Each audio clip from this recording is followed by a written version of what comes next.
J'étais au travail quand ma fille m'a envoyé un message.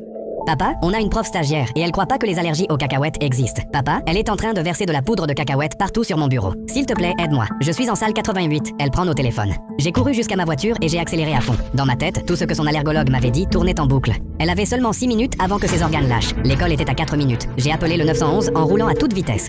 La prof de ma fille a fermé la porte et elle lui donne des cacahuètes. Elle peut mourir. L'opératrice a toussé. Monsieur, est-ce que la prof la menace avec une arme?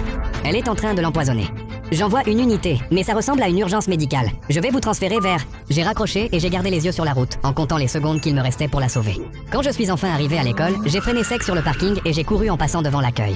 Monsieur, vous devez vous enregistrer. Je l'ai ignoré jusqu'à trouver la salle 88, quand j'ai entendu les enfants crier de l'autre côté. J'ai frappé aussi fort que possible. Ouvrez cette porte maintenant.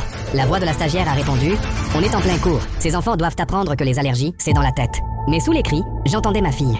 Papa, s'il te plaît, je peux pas... 6 minutes étaient déjà passées. J'ai donné des coups d'épaule dans la porte jusqu'à saigner, ce qui a laissé le temps à la réceptionniste de me rattraper. Monsieur, vous détruisez le matériel de l'école.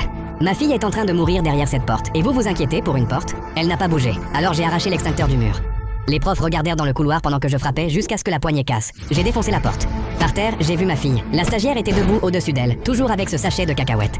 Vous voyez? Réaction psychosomatique classique. Je me suis laissé tomber à genoux et j'ai planté un épipène dans sa cuisse. Ophélia, Ophélia, ses yeux étaient ouverts, mais elle ne regardait rien. Quand les secours sont arrivés, ils m'ont tiré loin d'elle. Elle ne respire plus. L'un d'eux a déchiré son t-shirt et a posé 2 électrodes sur sa poitrine.